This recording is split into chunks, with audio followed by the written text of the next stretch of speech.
রোজকার রান্নার থেকে আজকের রেসিপি ইলিশ মাছের মাথা দিয়ে পুঁই চচ্চড়ি। আজ বানাবো ইলিশের মাথা দিয়ে পুঁই চচ্চড়ি। তো ইলিশ মাছের মাথা তো লাগবে, ইলিশের মাথা। আর নিয়েছি পুঁই, ছোটো ছোটো করে কেটে নিয়েছি পুঁই, আর মিষ্টি কুমড়, বেগুন, ঝিঙা, কাঁচা লঙ্কা, কালো জিরা আর আলু। এই দিয়েই আমি আজ বানাবো ইলিশের মাথা দিয়ে পুঁই চচ্চড়ি। কড়াইটা গরম হয়ে গেছে। এখন মাছের মাথাগুলি ভাজা করার জন্য আমি এখানে 1.5 চামচের মতন তেল দিয়ে দিলাম। আর মাছের মাথাগুলি আমি এইভাবে হলুদ লবণ মেখে নিয়েছি। এখন আমি এটা ভাজা করব। প্রথম মাছের মাথাগুলি তেলে ভাজা করলে কি হয়, তেলে ইলিশের মাথার ইলিশের গন্ধটাও আছে আর মাছটাও ভাজা হলো। তার মাথাগুলি আগে ভাজা করে দিই।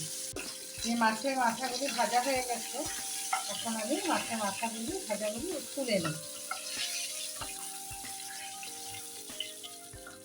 এই তেলেই তরকারির জন্য আর সামান্য ধরো তেল দিয়ে দিলাম, আর 1 চামচের মতন তেল দিয়ে দিই, আর লাগবে না তেল দিতে।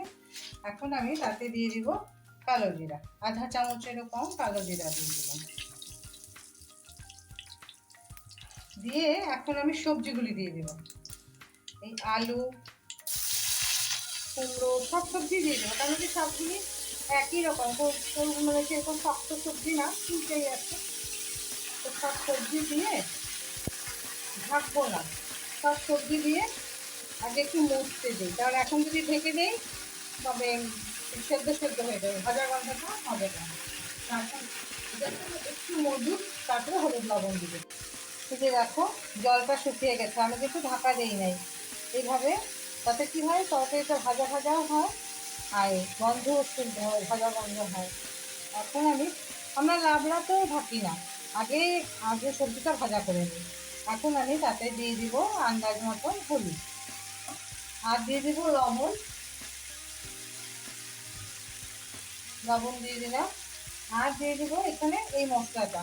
এখানে আমি 1/2 চামচ জিরা আর 3টে কাঁচা লঙ্কা পেস্ট করে নিয়েছি। দিয়ে তরকারিটা এখন আরেকটু 2-3 মিনিট একটু সাঁতলে নেই, তারপর জল দিয়ে ঢাকা দেবো। এই যে আমার তরকারিটা সাঁতলানো হয়ে গেছে, এখন আমি জল দিয়ে দিই। দেখো এখানে তো পেঁয়াজ কিছু নাই যে কাঁচা গন্ধ যাবে, তো সেরকম কড়া করে একদম সাঁতলানোর দরকার নাই। আমি 2-3 মিনিট সাঁতলে নিয়েছি।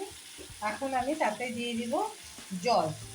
এরকম মশলার বাটিতে এরকম এক বাটি জল দিই। 1 বাটিও দিব না, হ্যাঁ এতটুকটা দিলেই হবে, কেন আধা সিদ্ধ তো হয়ে গেছে। তা এখন আমি এটাকে ঢাকা দিয়ে রাখি, তারপরে মাঝখানে খুলে মাথাগুলি দিয়ে দেবো। এখন ঢাকা দিয়ে মিডিয়াম টু লো ফ্লেমে 2-3 মিনিট হোক। 2-3 মিনিট হয়েছে, ঝোলটা যে ভালো করে ফুটছে তরকারিটা। এখন আমি তাতে দিয়ে দিব সামান্য একটু চিনি, আর দিয়ে দিব মাছের মাথাগুলি। মাছের মাথাগুলি আমি ছোটো ছোটো করে কেটে নিয়েছি, কেন কি ভাঙবো না, ইলিশ মাছ তো কাটা বেশি হয়, ভাঙলে পুরো তরকারিটা ছোটো ছোটো কাটা পড়ে যায়। এই জন্য ছোটো ছোটো করে মাথাগুলি কেটে এভাবে দিয়ে দিলাম। তরকারিটা খুব সুন্দর গন্ধ বেরিয়েছে, তো খেতে ভীষণ ভালো লাগবে।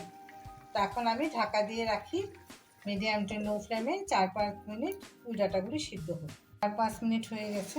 বাহ, তরকারিটা দেখো হয়ে গেছে। ইলিশ মাছের মাথা আর সবজি ভাজার একটা সুন্দর গন্ধ বেরিয়েছে। এই আমার তরকারিটাও কমপ্লিট হয়ে গেছে। এখন একটু টুমড়াগুলি একটু ভেঙে দিয়ে নামিয়ে নেব। এই আমার কমপ্লিট ইলিশ মাছের মাথা দিয়ে পুঁই চচ্চড়ি। এখন আমি গ্যাসটা অফ করে দিই।